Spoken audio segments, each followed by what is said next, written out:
Hey my lovely friends, welcome back to my channel. I hope guys आप लोग अच्छे हो एंड हेल्दी हो। सो आज मैं फिर से आ गई आप लोगों के साथ force to be the mafia husband की नेक्स्ट पार्ट लेके।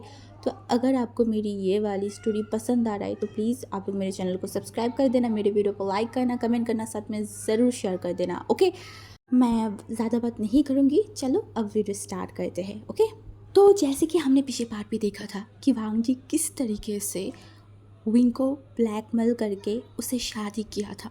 एंड जब वांगजू से फोर्सफुल शादी किया था एंड उसके बाद उस फादर ने बोला था आपकी शादी कंप्लीट हो गया है, तब विंग को महसूस हुआ उसका पूरा ज़िंदगी आज से इस डेविल के पास चला गया है और इस डेविल की नाम उसके साथ जुड़ गया है। वो अब चाह के भी शायद इस बंधन से, इस इंसान से बच नहीं सकता, कभी भी नहीं।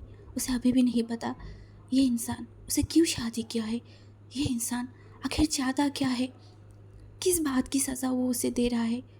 ना वो इनको सोच पा रहा था और ना वो सोचने के काबिल बचा था। वो बस एक पुतले की तरह वहाँ पे खड़ा था। तभी जो विंग की फैमिली था ना, वो वहाँ पे आ गया था क्योंकि वो शादी बहुत सीक्रेटली हुआ था। वहाँ पे कुछ ही लोग थे, जस्ट विंग की फैमिली एंड वांग जी के सारे बॉडीगार्ड्स, वही बस, और कोई लोग वहाँ पे नहीं था। एंड सारे लोग ऊपर आते ही मैडम यू जल्दी से विंग के पास गया एंड विंग के हाथों को पकड़े बोला विंग। एंड तभी जो हमारी विंग है ना, वो तुरंत अपनी माँ से उसके हाथों को हटा लिया था एकदम एक झटके में। एंड मैडम यू जो एक बार विंग की तरफ देखा एंड तभी वांग जी ने बोला ओ लिटिल बॉय, इतनी गुस्सा मत करो। एंड वैसे भी आज तुम तुम्हारी फैमिली से फर्स्ट और लास्ट बार मिलने वाले हो, उसके बाद तुम कभी नहीं मिल सकते क्योंकि अब से तुम्हारी फैमिली बस मैं और मैं ही हूँ और मुझसे जुड़ी हुई हर एक चीज़ आज से तुम्हारी ज़िंदगी में जुड़ चुका है। तो अभी जस्ट तुम्हारे पास 7 मिनट्स है। इन 7 मिनट में जितनी हो सके अपनी फैमिली से बात कर लो, जितनी रोना धोना है कर लो, क्योंकि आज के बाद तुम अपनी फैमिली से मिल नहीं सकते। एंड ये बोल के वांग जी वहाँ से उतर के नीचे चला गया था। एंड हमारी विंग जो वांग जी की वो बात सुन रहा था, क्या सच में वो आज के बाद अपनी फैमिली से भी नहीं मिल सकता?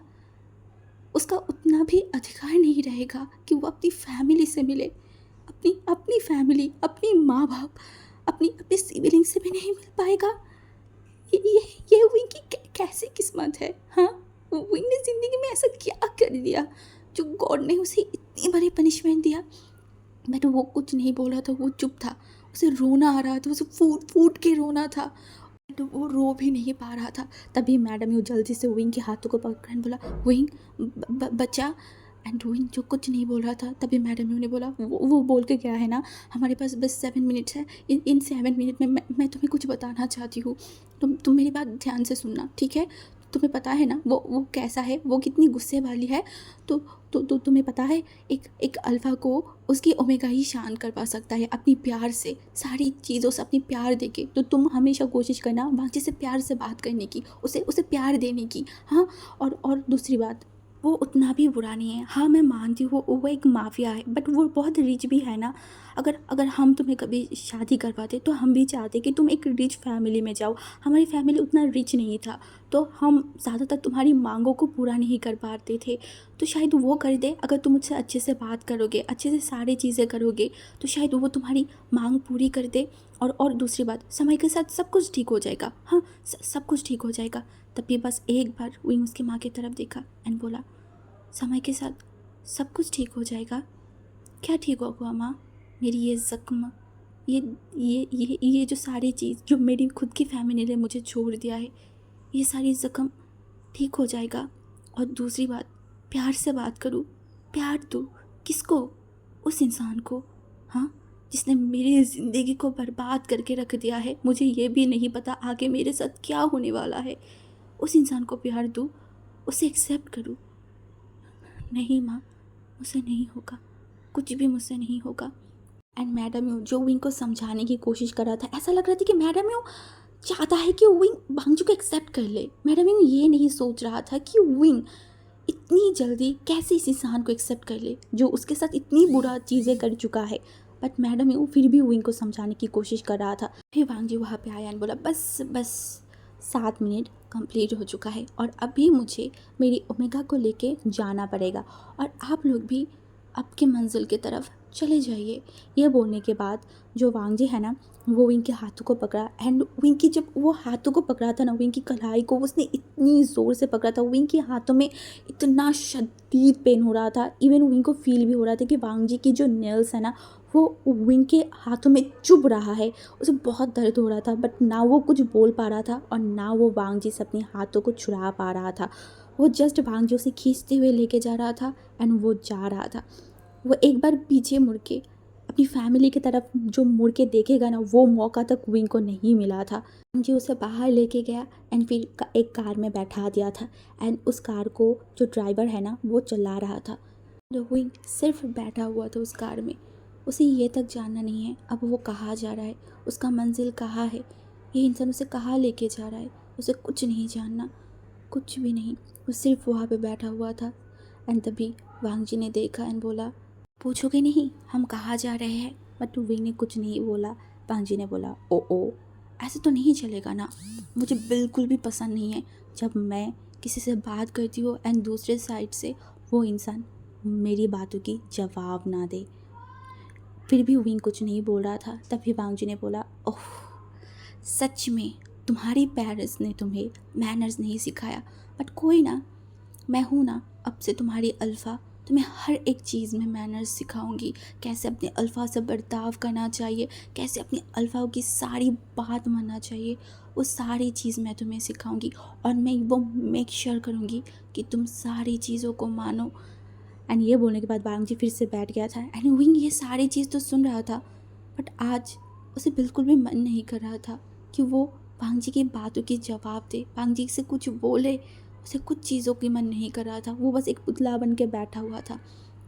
आज उसका जन्मदिन है। हाँ, आज इस दिन को लेके विंग कितना खुश था। उसका 18 साल होने वाला है, वो 18 साल की हो जाएगा, कितनी सारी खुशियाँ था ना। बट विंग को नहीं पता था इस जन्मदिन उसकी लाइफ की कर्ल बन जाएगा। इस जन्मदिन में उसे गिफ्ट की जगह एक श्राप मिल जाएगा। ये इंसान एक श्राप है, विंग की ज़िंदगी का एक श्राप। पता नहीं क्यों क्यों उसे मिला, क्यों। वो यही सोच रहा था, उसे बहुत रोना आ रहा था, फूट फूट के वो रोना चाहता था, बट वो रो नहीं पा रहा था, ना वो कुछ कर पा रहा था। ऐसे ही वो गाड़ी जो चल रहा था, चलते चलते विंग को नहीं पता वो गाड़ी कहाँ जा रहा है, उसे कहाँ लेके जा रहा है, कौन सी मंजिल की तरफ। बस वो गाड़ी चल रहा था एंड विंग सिर्फ देखे जा रहा था बाहर की तरफ। एंड ऐसे ही 2 घंटे तक वो गाड़ी चला एंड एट लास्ट एक जगह पे जाके वो गाड़ी स्टॉप हो गया था एंड फिर से वांग जी उतरा सबसे पहले एंड उसके बाद इस बार वांग जी फिर से विंग के हाथों को पकड़ा एंड विंग को नीचे उतारा एंड फिर उसको लेके उस घर की तरफ या फिर वो मेंशन की तरफ लेके जा रहा था। एंड विंग एक बार भी आके उठा के उस मेंशन की तरफ नहीं देखा था, बिल्कुल भी नहीं। वो जैसे वांग जी उसे लेके जा रहा था, वो बस चले जा रहा था। उसके पास कोई ऑप्शन ही नहीं है, कोई ऑप्शन नहीं है। एंड जब विंग उस मेंशन के अंदर पहुंचा ना, तो वहाँ पे बहुत सारी गार्ड एंड बहुत सारे लोग खड़े थे, जिनमें से किसी को भी हमारी विंग नहीं जानता, बिल्कुल भी नहीं। एंड वांग जी जो विंग को वहाँ पे लेके जाने के बाद एकदम घर के बीचों बीच खड़ा करके रखा था एंड सारे लोग सिर्फ विंग को देख रहा था। सिर्फ विंग को बहुत अजीब लग रहा था, ऐसा लग रहा था कि वो एक एक शॉप पीस है जिसे खड़ा करके रखा है एंड सारे लोग उसे देख रहा है, कुछ कुछ बातें कर रहा है। हाँ, उसे ऐसा ही लग रहा था, उसे बहुत बुरा लग रहा था, बहुत अजीब लग रहा था। एंड वो सब कुछ महसूस तो कर पा रहा था, बट उसका इतना हिम्मत नहीं था कि वो आंखें उठा के देखे। तभी उसके कानों पे एक वॉइस आया, वही वही राक्षस का, जो बोल रहा था, मिलिए मेरी ओमेगा से, मैंने शादी कर लिया है। जैसे कि मैंने आपको बताया था कि मुझे शादी करना है, मैंने आपको बताया तो था कि मुझे शादी करना है, बट कुछ प्रॉब्लम हो गया था जिस वजह से मैं आप लोगों को इन्फॉर्म नहीं कर पाई और मैं आज ही शादी करके उसको लेके यहाँ पे आ गई। एंड तभी एक जो औरत था वो जल्दी से मेरे पास आया एंड बोला, तो तुमने शादी कर लिया, बट हमें बताया क्यों नहीं? हाँ, हमें बताने की भी थोड़ी सी भी ज़रूरत तुमने नहीं सोचा? तभी वांग जी ने बोला, मुझे शादी करना ही था, आज करूँ या फिर कल करूँ, आपके साथ करूँ या फिर आप लोगों को ना बता के करूँ, इससे क्या फ़र्क पड़ता है? मैंने शादी करना था, मैंने शादी कर लिया है और आज से मेरी ओमेगा इसी घर में रहेगा। और दूसरी बात, यहाँ की जितनी भी सारे सर्वेंट है और स्पेशली जितनी भी अल्फाएँ हैं, सारे मेरे ओमेगा से दूर रहेगा। और अगर मेरे ओमेगा से बात करना है तो नीचे देख के बात करेगा, कोई भी उसके तरफ देख के बात नहीं करेगा, चाहे वो सर्वेंट हो, चाहे वो कोई भी अल्फा हो। सारे लोग चुप खड़े थे, ऐसा लग रहा था कि सारे लोग उस इंसान से डरता है, सारे लोग। एंड विंग को एक तो चीज़ समझ आ गया था, वांग जी की फैमिली है एंड वांग जी विंग को वांग जी के घर लेके आ गया है, वो इस घर में रहेगा। बट उसके बाद वांग जी जो जो चीज़ें बोल रहा था ना, विंग बहुत शॉक्ड हो गया था। एक इंसान अपनी ही फैमिली से इस तरीके से कैसे बात कर सकता है? हाँ, कैसे? क्योंकि वांग जी एक एक इंसान को एक एक चीज़ें समझा रहा था। विंग के ऊपर ना जाने कितनी सारी रिस्ट्रिक्शन लगा दिया गया था एंड ये सब कुछ विंग खड़े होके सुन रहा था, सिर्फ और सिर्फ सुन रहा था। एंड उसके बाद जो वांग जी के मदर था ना, वो विंग के पास आया एंड बोला, तुम बहुत सुंदर हो। मैं तो शौक थी जब मेरे बेटे ने बताया था कि उसे शादी करना है, मैं बहुत शौक थी। बट अब जब मैं तुम्हें देख रही हूँ तब मुझे समझ आ गया कि मेरा बेटा क्यों इतना बेताब हो गया था तुमसे शादी करने के लिए। तुम हो जो इतनी खूबसूरत, तुम्हें अगर एक बार कोई देखे तो कैसे तुम्हारी ऊपर से अपनी नज़र को हटाए। एंड वांग जी जो ये सब कुछ सुन रहा था, इवन विंग को भी जो बोला जा रहा था ना, विंग भी सुन रहा था। विंग को बिल्कुल भी ये सब बात अच्छा नहीं लग रहा था, बिल्कुल भी नहीं। तभी वो औरत विंग के हाथों को पकड़ा एंड विंग को मतलब लेके जा रहा था। एंड उसके बाद वो विंग को लेके एक सोफे में बैठा दिया एंड फिर विंग को सबसे इंट्रोड्यूस कराने लगा अपनी फैमिली मेम्बर से, जैसे कि लान वांग जी की फादर, लान वांग जी की माँ एंड उसके बाद अंकल कुरेन, उनकी बेटा लैन जिंगी एंड फिर वांग जी की अपनी ही बहन लैन शुया। सारी लोगों से विंग को इंट्रोड्यूस करवाया गया था।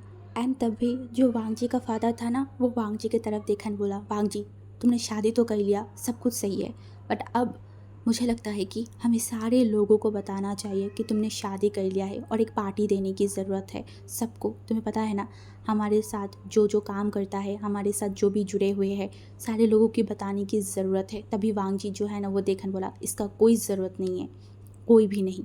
मैं नहीं चाहता कि किसी को भी मेरी शादी के बारे में पता चले और ना मेरी ओमेगा के बारे में। मुझे ये बिल्कुल भी बर्दाश्त नहीं है कि कोई भी मेरी ओमेगा को देखे, बिल्कुल भी नहीं। एंड तभी वांग जी के फादर जो कुछ बोलने ही वाला था मिस्टर लैन, बट वो कुछ बोल नहीं पाया वांग जी के आगे, वो चुप हो गया था।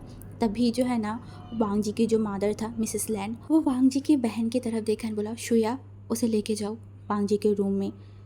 एंड ये बोलने के बाद शुया आगे आ गया था एंड वो जो विंग की तरफ देखने बोला, आप मेरे साथ आइए।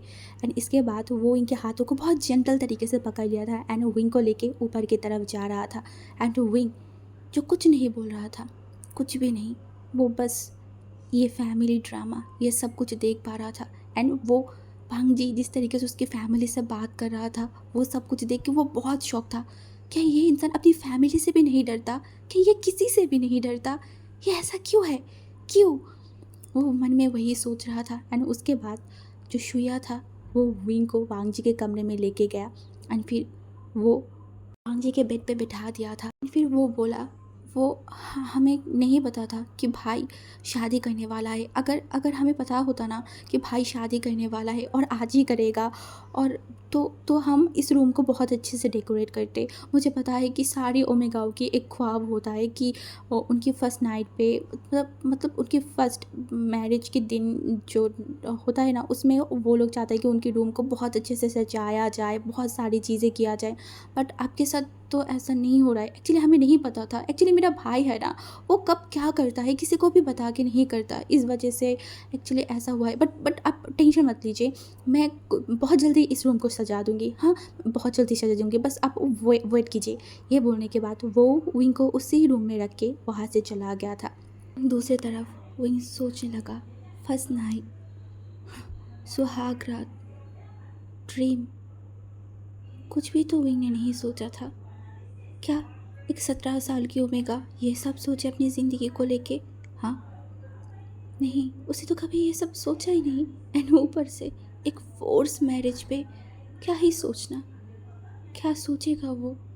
उसे तो यही नहीं पता किस बात का उसे सज़ा मिला, किस बात का। उस इंसान की जान बचाना इस वजह से, भांजी को स्लैब मारना इस वजह से। क्यों क्यों उसके साथ ये सब हो रहा है? हाँ, उसने तो कुछ कुछ भी गलत नहीं किया कभी भी। वो तो हमेशा सबकी मदद करता था। तो फिर उसके साथ क्यों ऐसा हुआ? क्यों क्यों सबने उसे छोड़ दिया? सबने सबने उसके अपनी फैमिली ने उसे छोड़ दिया, उसे अबंडन कर दिया, एक राक्षस के पास छोड़ के चला गया। सबने सबने उनको नाराज़ किया है, सबने उनको अकेला छोड़ दिया है। वही क्या करे? उसे क्या करना चाहिए? जिस 18 साल की बर्थडे को लेके उसकी इतनी सारी ख्वाब था, इतनी सारी चीज़ें था, इतनी सारी मांगे था, उसे नहीं पता था वो 18 साल होते होते उसका ज़िंदगी एक काल बन जाएगा, एक काल। ऐसा तो इन्हें नहीं सोचा था, ऐसा तो उसने नहीं चाहा था। देन क्यों, वही क्यों, उसके साथ ही क्यों ये सब कुछ हो रहा है? विंग बस ये सब के बारे में सोच रहा था एंड रोए जा रहा था। वो इतना ज़्यादा रो रहा था, वो इतना ज़्यादा टूट चुका था ना, किसी मतलब उसे होश ही नहीं था कि कोई इस रूम के अंदर आया है एंड कोई आने के बाद से सिर्फ विंग को देख रहा है, सिर्फ देखे जा रहा है। इसके बारे में विंग को थोड़ा सा भी एहसास नहीं हुआ था। विंग तो बस अपने ही जोन में था। तभी विंग के कानों में एक वॉइस गया एंड वो इंसान बोल रहा था, अभी अगर आंखों के सारे पानी को बहा दोगे तो बात के लिए क्या रहेगा? हाँ, आराम से रो, धीरे धीरे रो, इतनी मत रो कि बाद में तुम रोओगे और तुम्हारी आंखों से थोड़ा सा भी पानी ना आए। एंड तभी विंग उस इंसान की तरफ देखा एंड वो और कोई नहीं, वो राक्षस था, वो राक्षस। एंड विंग देखते ही तुरंत अपनी आंखों की पानी को मतलब पोंछ लिया था एंड वो भांजी की तरफ देखा एंड भांजी ने बोला, उफ, तुम इस तरीके से जब मुझे देखते हो ना, मुझे और भी प्रोवोक करते हो, इतना मुझे प्रोवोक करते हो, मन तो करता है कि तुम्हें मैं डिस्ट्रॉय कर दूँ, बट अलग वे में, अलग तरीके से। तुम नहीं जानते, बट तुम्हारी ये आंखें, तुम जिस तरीके से मुझे देखते हो, मुझे अलग सा फील करवाते हो, एक अलग सा फीलिंग, एक अलग सा ट्रिगर करते हो तो मुझे।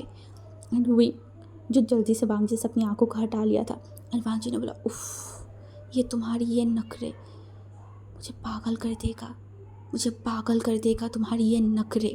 एंड टू विंग, जिसको वांगजी की ये सारी बातें बहुत डिस्कस फील हो रहा था, बहुत ज़्यादा। एंड वो वांगजी की तरफ एक बार भी नहीं देखा एंड वांगजी ने बोला, डिस्कस फील हो रहा है? हाँ, ऐसे फील तो हो रहा है, तुम्हारी फेस से ही मुझे समझ आ रहा है।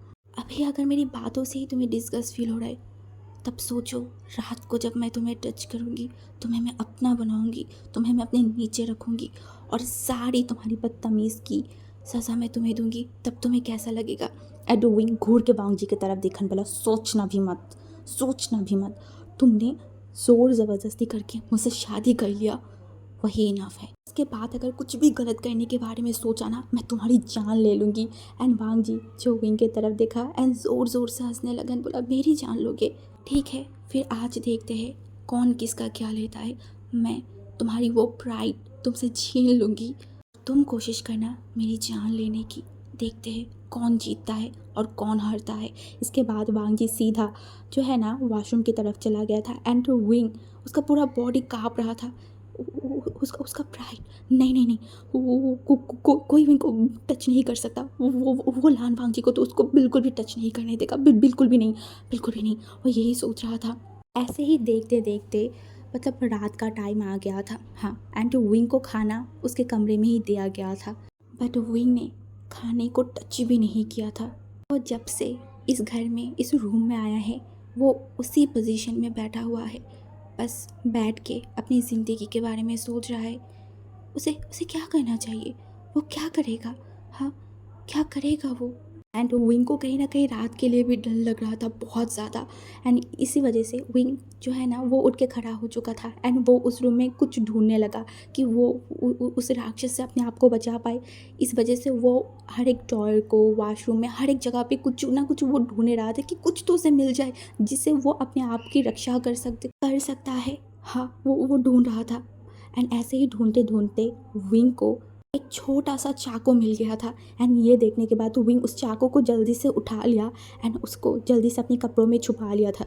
उसे अब थोड़ा सा हिम्मत आ गया था कि अगर वो उसके पास आया तो विंग इस चाकू से उसे वार कर देगा। विंग उसे कभी भी अपने आप को टच नहीं करने देगा, कभी भी नहीं। विंग नहीं चाहता कि उस जैसे राक्षस, उस जैसे इंसान विंग को टच करे, विंग के साथ कुछ भी करे। नहीं नहीं, विंग उसे शादी तो कर लिया है, विंग और कुछ नहीं करने देगा, बिल्कुल भी नहीं। विंग यही सोच के वहाँ पे बैठा हुआ था एंड कुछ ही टाइम में वांग जी उस रूम में आ गया था। एंड वांग जी उस रूम में आते ही उसका पहली नज़र गया विंग के ऊपर। विंग अभी तक ना कपड़ा चेंज किया था ना कुछ भी, वो उसी तरीके से बैठा हुआ है। एंड वांग जी जो विंग की तरफ देखन बोला, तुमने अभी तक कपड़ा क्यों चेंज नहीं किया? विंग ने कुछ नहीं बोला। एंड फिर वांग जी का नज़र खाने पे गया। उसने खाना भी नहीं खाया था, ये भी वांग जी ने देखा।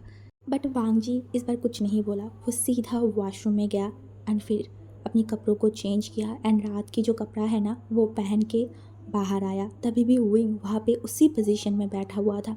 एंड वांग जी जो एक बार विंग की तरफ देखा अपनी मुंडी को थोड़ा टेढ़े करके एंड फिर बोला, ओहो तुम इतना ज़्यादा क्यों सोच रहे हो? हाँ क्यों, किस वजह से? जो होना था वो तो हो गया है ना, तुम्हारी शादी मुझसे हो गया है, अब इतना सोचना, इतना रोने धोने का क्या फ़ायदा? बताओ मुझे। तभी भी विंग कुछ नहीं बोल रहा था। वांग जी जिस टावल से अपने हाथ मुंह को पोंछ रहा था ना उसे साइड में रखा एंड धीरे धीरे वो बेड की तरफ जाने लगा। हाँ, एंड जब वो बेड के एकदम पास चला गया तब विंग जो सीधा वांग जी की तरफ देखा एंड वांग जी जो विंग की तरफ देखा एंड बोला, तो तुम रेडी हो ना? हाँ। तो विंग जो गुस्से में वांग जी की तरफ देखा एंड वांग जी ने बोला, ऐसे मत देखो मुझे, तुम्हारी इस तरीके की नज़र से मुझे सिर्फ नफ़रत है, सिर्फ नफ़रत। मुझसे बात करना है ना तो आंखें नीचे करके मेरी तरफ सीधा देख के तुम आज के बाद बात नहीं करोगे। बट विंग अपनी आंखों को एकदम नीचे नहीं कर रहा था, वो सिर्फ वांग जी को घूर के देख रहा था। एंड वांग जी ने बोला, तो मेरी बात नहीं सुनोगे? हाँ चलो, अब इसके लिए भी तुम्हें पनिशमेंट मिलेगा।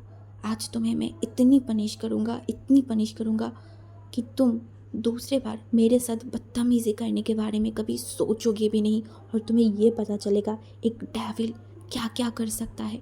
हाँ, तुम्हें पता चलेगा। बोलने के तुरंत ही बाद वांग जी एकदम विंग के ऊपर झपट पड़ा था एंड टू विंग सडनली इतना शॉक्ड हो गया था क्योंकि वो ये रिस्पॉन्स बिल्कुल भी एक्सपेक्ट नहीं किया था वांग जी से।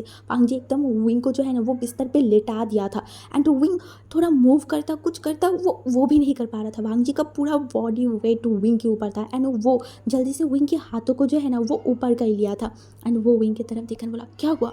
हाँ, इतनी शॉक्ड क्यों हो? मैंने तुम्हें बताया था ना कि आज मैं तुमसे तुम्हारी प्राइड को छीन लूँगी, तुम्हारी घमंड को मैं तुमसे छीन लूँगी और तुम्हें अपना बना लूँगी।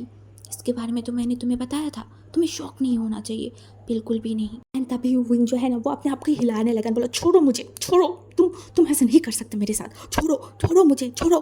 बट वांग जी जो कि उसे बहुत मज़ा आ रहा था, विंग जिस तरीके से उसे छोड़ने के लिए बोल रहा था, जिस तरीके से बिहेव कर रहा था, इसे वांग जी को बहुत अच्छा लग रहा था। एंड वांग जी सीधा जो है ना विंग की जो लिप्स है उसे अटैक कर दिया था एंड उसे बहुत फोर्सफुली किस कर रहा था। एंड विंग जो अपनी फॉरहेड को हिलाने की कोशिश कर रहा था, वो अपने आप को हिलाने की कोशिश कर रहा था, वो कुछ नहीं कर पा रहा था, कुछ भी नहीं। एंड दूसरी तरफ वांग जी इतनी रफ तरीके से विंग को किस कर रहा था, इतनी रफ तरीके से विंग को अपनी लिप्स पे दर्द हो रहा था बहुत ज़्यादा। एंड इस वजह से वो और भी ज़्यादा हिलने की हिल रहा था। वो कोशिश कर रहा था कि वांग जी को किसी हालत में उसे बस थोड़ा धक्का दे एंड उसके पास जो चाकू है उससे वो वांग जी को जख्मी कर दे। उसका भी एक ही मोटिव था। तो वांग जी छोड़ नहीं रहा था विंग को। तभी विंग जो है ना वो वांग जी के लिप्स में इतनी ज़ोर से बाइट किया कि वांग जी तुरंत विंग से अलग हो गया था एकदम ही, क्योंकि वांग जी को बहुत दर्द हुआ था उसके लिप्स में। एंड वो जब विंग से अलग हुआ ना वो जल्दी से अपनी लिप्स को पकड़ा तो उसकी लिप्स से खून बाहर आ रहा था। हाँ, उसकी लिप्स में विंग ने इतनी ज़ोर से बाइट किया था कि वो कट लग गया था। एंड दूसरी तरफ जब वांग जी हटा तब भी विंग जो है ना वो एकदम उछल के वो बेड से नीचे आ गया था। एंड वो वांग जी की तरफ देखा, बोला, सोचना भी मत, तुम सोचना भी मत मेरे साथ कुछ भी गलत करने के लिए। मैंने बोला था ना कि मेरे साथ कुछ भी गलत करने की कोशिश करोगे तो मैं तुम्हारी जान ले लूँगी।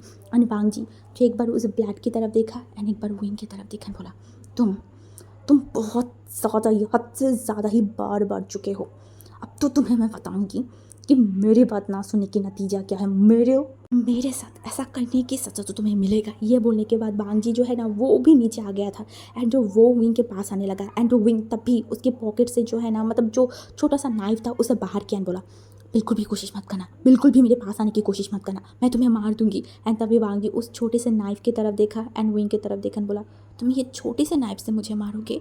सच में? कैसे मारोगे इतनी छोटी नाइफ से मुझे? एंड विंग ने बोला मेरे पास मत आना, मेरे बिल्कुल भी पास मत आना।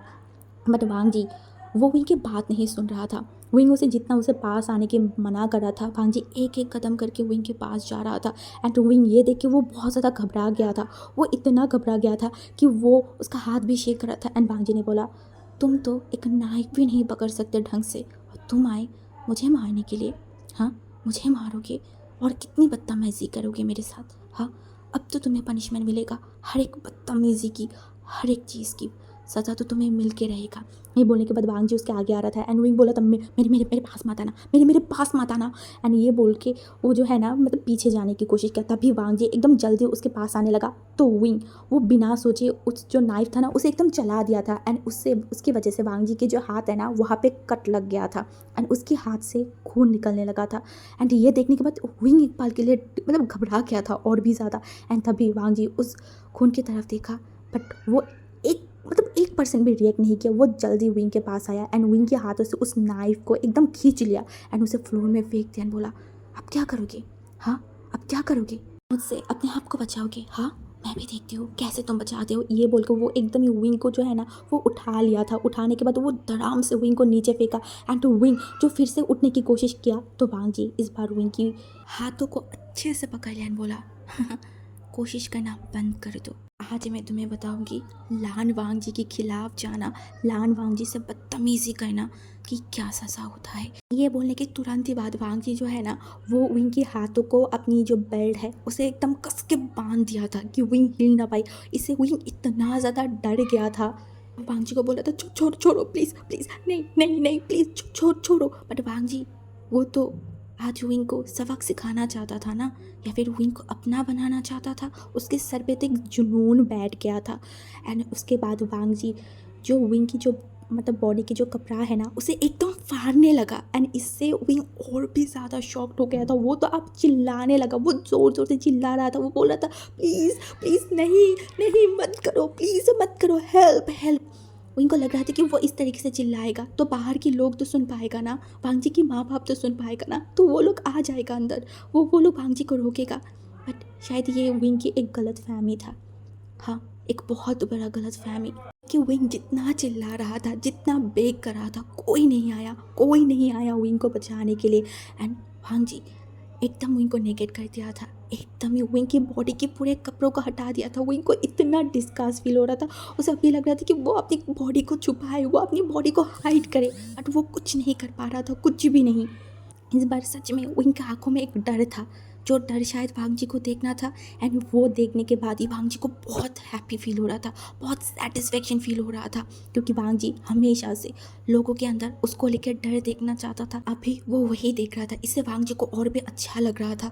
एंड उसके बाद वांग जी अपने भी कपड़े खोलने लगा। ये देख के तो विंग और भी डर गया। वो वांग जी को बोला था प्लीज़ नहीं नहीं प्लीज़ प्लीज़ मुझे छोड़ दो, मुझे छोड़ दो। मैं कभी भी तुम्हारे साथ बदतमीजी नहीं करूँगी, मैं कभी भी तुम्हारे साथ कुछ नहीं करूँगी, प्लीज़ मेरे साथ ऐसा मत करो, प्लीज़ प्लीज़ प्लीज़ मुझे छोड़ दो। फिर वांग जी वो विंग की तरफ बस देखा, वो उसी स्माइल, वो साइको वाला स्माइल किया। उसे तो विंग की पूरा बॉडी और भी शेक करने लगा। विंग को समझ आ गया था कि ये इंसान उसे नहीं छोड़ेगा, ये इंसान ये आज वो विंग को मार ही डालेगा। विंग सोच रहा था एंड वो बोला तो प्लीज़ ऐसा मत करो, प्लीज़ प्लीज़।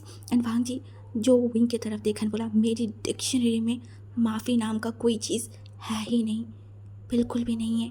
ये बोलने के बाद वो एकदम विंग के ऊपर झपट पड़ा था। वो विंग की बॉडी पे जो है ना वो बाइट करने लगा था एंड विंग को इतना दर्द फील हो रहा था, वो चिल्ला रहा था।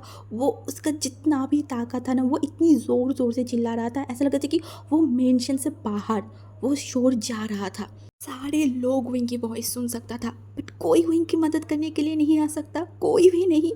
कोई नहीं आया। एंड वांग जी दूसरी तरफ विंग के साथ जो कर रहा था वो तो विंग सह ही नहीं पा रहा था। विंग को इतना दर्द, उससे ऊपर से उसे इतना ज़्यादा घिन आ रहा था कि वो बता नहीं सकता। वो बस वेट कर रहा था, वो चिल्ला रहा था कि वांग जी उसके साथ ऐसा ना करे, प्लीज़ उसे छोड़ दे, प्लीज़ प्लीज़ प्लीज़। बट नहीं, वांग जी उसे नहीं छोड़ रहा था, बिल्कुल भी नहीं।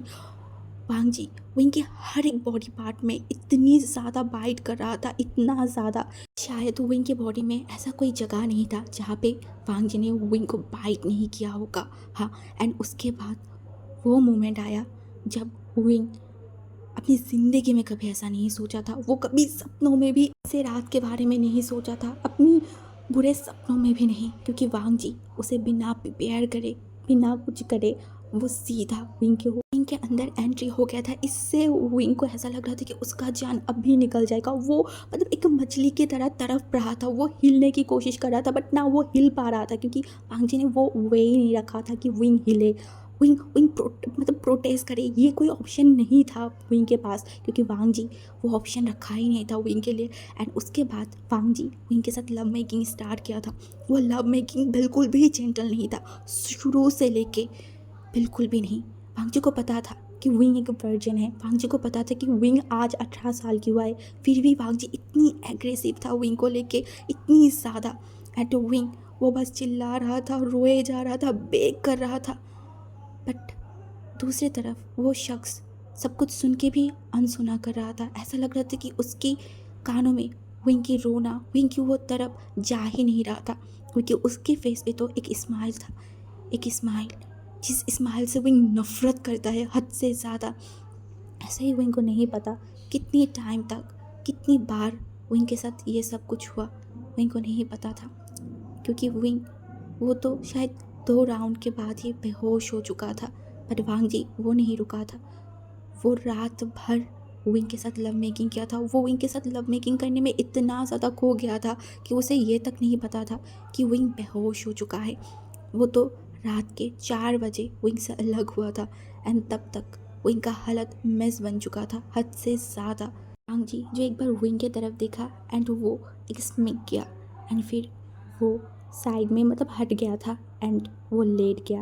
एंड फिर वो फिर से एक बार विंग की तरफ देखा एंड बोला, नेक्स्ट टाइम मेरे साथ बदतमीज़ी करने के लिए तुम 10 बार ज़रूर सोचोगे।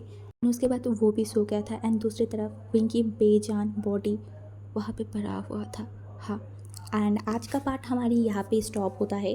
तो गाइज़ मैंने पहले ही आपको बताया था कि ये टॉक्सिक होने वाला है थोड़ा सा। अभी भी अगर आप चाहते हो तो स्टोरी को स्किप कर सकते हो, क्योंकि इसके बाद और भी थोड़ा बहुत टॉक्सिक सीन आने वाला है, तो मैं पहले आप लोगों को बता देती हूँ। ओके।